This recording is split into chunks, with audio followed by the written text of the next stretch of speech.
IB express న్యూస్కి స్వాగతం. సంగారెడ్డి జిల్లా జనప్రియ హోటల్ నందు వర్కింగ్ జర్నలిస్ట్ మీడియా కౌన్సిల్ ఆత్మీయ సమ్మేళనం ముఖ్య అతిథిగా స్టేట్ ప్రెసిడెంట్ అబ్దుల్ కరీం హుజూర్ అయ్యారు. తెలంగాణ రాష్ట్ర incharge Sheikh Mahboob, executive member L Mamata, executive member Eshwar, Sangareddy జిల్లా president Lakshman, vice president Shekhar, Srinivas Naik, జిల్లా వర్కింగ్ ప్రెసిడెంట్ జగత్ కృష్ణ ఆధ్వర్యంలో ఆత్మీయ సమ్మేళనం నిర్వహించడం జరిగింది. ఆత్మీయ సమ్మేళనానికి వచ్చేసిన పెద్దల రాష్ట్ర యోజన సంఘాల నాయకులు కూనవేణు వెంకటహరి, హరికృష్ణ, జిల్లా అధ్యక్షులు తెలంగాణ రాష్ట్ర వర్కింగ్ ప్రెసిడెంట్ సురేష్ కుమార్ హుజూర్ అయ్యారు. మరిన్ని వివరాల కోసం చూస్తూ ఉండండి ఐబీ ఎక్స్ప్రెస్ న్యూస్. ఛానల్కి లైక్ చేయండి, షేర్ చేయండి, సబ్స్క్రైబ్ చేయడం మర్చిపోకండి. వ్యవస్థగా తీర్చిదేటువంటి నాకు తెలిసిన మట్టుకు నా మార్గ నిర్దేశకులు నాకు తెలిసిన మట్టుకు అందరూ అనుకుంటారు, కానీ జర్నలిస్ట్ అంటే ఒక పరిశోధన.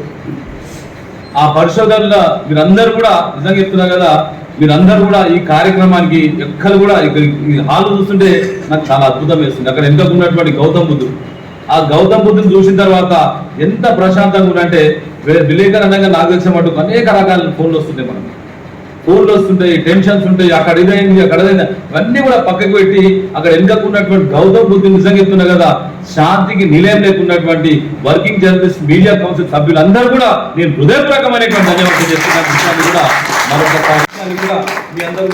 మరొకసారి మీ అందరికీ మనస్ఫూర్తి తెలియజేసుకుంటాం. ఎందుకంటే సామాన్యమైన విషయం కాదు. అందరూ అనుకుంటారు ఈ పత్రికకు సంబంధించినటువంటి దాని మీద మనం ఆలోచన చేస్తే అందరూ అనుకుంటారు వార్త రాయాలంటే కూడా టాలెంట్ ఉండాలి. నువ్వు డబ్బులు ఇచ్చినా ఏమి ఇచ్చినా వార్త రాయాలంటే కూడా చాలా టాలెంట్ ఉండాలి. చాలా టాలెంట్ అంటే మనం చూస్తున్నాం, మనిషిని కుక్క కాటేస్తుంది, అది వార్త కాదు. కానీ మనిషే కుక్కర్ కాటేసిందంటే వాడు అంటే వినూత్నంగా ఆలోచన చేసేటువంటి వ్యక్తిత్వం ఉన్నటువంటి వ్యక్తులే వార్త రాసేటువంటి అవకాశం. మనం న్యూస్ న్యూస్ న్యూస్ అనేటువంటి ముచ్చట చేస్తాం. న్యూస్ అంటే ఏంది? న్యూస్ అంటే నార్త్, ఈస్ట్, వెస్ట్, సౌత్ అంటే 4 దిక్కుల సమాచారం తీసుకొచ్చేటువంటి శక్తివంతులే మన జర్నలిస్ట్ సోదరులు. అది మీరైనటువంటి విషయాన్ని కూడా నేను మనస్ఫూర్తిగా మీ అందరూ కూడా సవినయంగా తెలియజేస్తున్నాను. దీనికి సంబంధించిన పత్రికకు సంబంధించినటువంటి దాని మీద ఆలోచన చేస్తే మనము సమయం ముందుగా మాట్లాడవచ్చు కదా. ఇప్పుడు చట్టపరంగా కూడా free speech, right information, right to act, ఇలాంటి రకరకాల అవకాశాలు ఇంతకుముందు లాంటి నిర్బంధమైనటువంటి పరిస్థితులు లేకుండా మనం రకరకాల మీడియంస్ ఏర్పడిపోయింది. హక్కుల పరంగా కూడా రైట్ టు స్పీచ్ అనేది ఒకటి చట్టపరంగా వచ్చినటువంటి హక్కు. అట్లాగే మనం మాట్లాడగలగడం, మనం రాయగలగడం, మనం చెప్పగలగడం, చెప్పాలనుకున్న విషయాన్ని ఏ మాధ్యమం ద్వారా ఎవరికి చెప్పాలనుకుంటున్నాము అనే దానికి కూడా యూట్యూబ్ కావచ్చు, సొంత వెబ్ ఛానల్ కావచ్చు, ఇట్లా రకరకాల తక్కువ ఖర్చుతోని ఫ్రీ ఖర్చుతో ఏర్పాటు చేసే అవకాశాలు ఏర్పడిపోయింది. తక్కువ ఖర్చుతోని ఫ్రీ ఖర్చుతోనే కాకుండా మనం చేసే సమాచారాన్ని బట్టి, మనకున్న వ్యూవర్షిప్ను బట్టి తిరిగి ఉల్టా సంపాదించుకునే అవకాశాన్ని కూడా యూట్యూబ్ లాంటి ఛానల్స్, వెబ్ ఛానల్స్ కలిగిస్తున్నాయి అన్నమాట. కాబట్టి వ్యక్తిగతంగా ఒక జర్నలిస్టు తన నైతిక విలువల్ని కాపాడుకుంటూ, నిబద్ధతతో ధర్మాన్ని నిర్వహిస్తూ, తనకున్నటువంటి నైపుణ్యాన్ని పెంచుకుంటూ చెప్పే విధానము, పాఠకులకి చెప్పే విధానాన్ని కొత్తగా అలవర్చుకుంటే ఇది కూడా ఒక మంచి కెరీర్ అవకాశం అన్నమాట.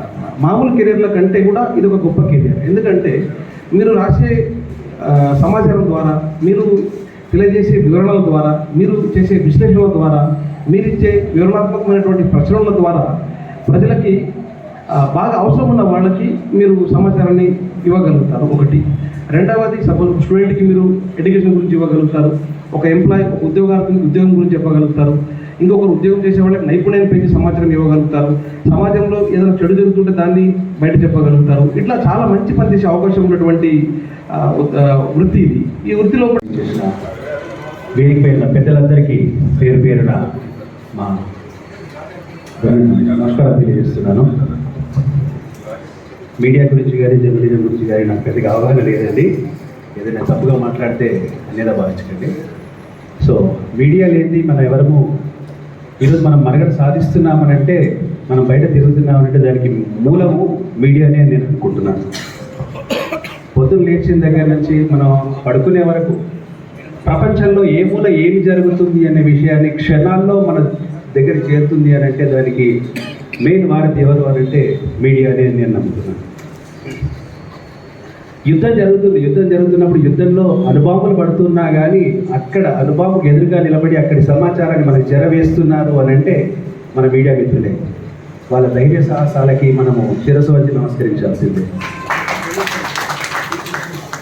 వాళ్ళు ఎట్లున్నారు, ఏంది, ఏమవుతున్నారనే ధ్యాస కూడా లేకుండా యుద్ధ రంగంలో నిలబడి ఆ యుద్ధ సైనికుడి కంటే కూడా సైనికుడు గోలి పేర్చాలి అని అంటే దాని గురి చూస్తాడు, కానీ విలేకరి అదంతా చూడడు, కెమెరాని పట్టుకొని నిలబడతాడు అంతే. అక్కడ ఏం జరుగుతుంది అనేది దాన్ని చూస్తాడు, అది అందరికీ తెలియజేయాలి అని చెప్పేసి.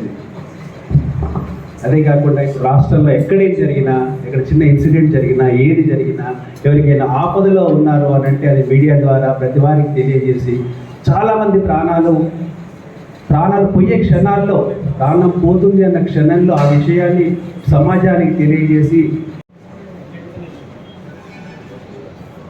ప్రోగ్రాంలో భాగంగా ఇప్పటి వరకు 4 స్పీకర్స్ మన వర్కింగ్ జర్నలిస్ట్లకు సంబంధించి చక్కటి మెసేజ్ ఇచ్చారు. అందరూ చప్పట్లు కొట్టాలి. కొనసాగేందుకు మీరు చప్పట్ల ద్వారా వాళ్ళకు సపోర్ట్ తెలియజేయాలండి.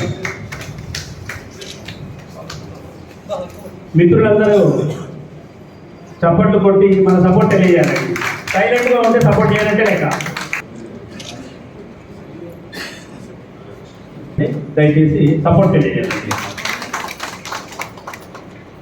వ్యక్తిగత మన కెరీర్కి సంబంధించిన సమస్యలు కానీ, ప్రశ్నలు కానీ, లేదంటే ఇంకేమైనా సందేహాలు ఉంటే మీరు డైరెక్ట్గా అడగవచ్చు అని మనకు చెప్తున్నారు. మీరు ఏమైనా కావాలంటే ఎవరైనా సరే, ఏ సమస్య అయినా సరే మన కెరీర్కి సంబంధించి ప్లీజ్.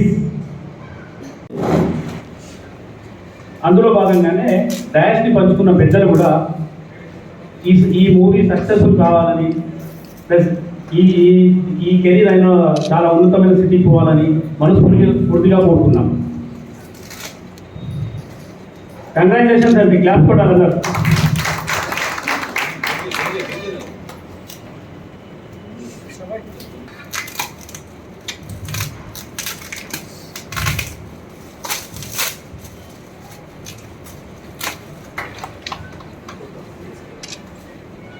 ఇలాంటి మూవీలు పోస్టర్ ఆవిష్కరణలు ఎన్నో జరగాలని మనస్ఫూర్తి కోరుకున్నామండి.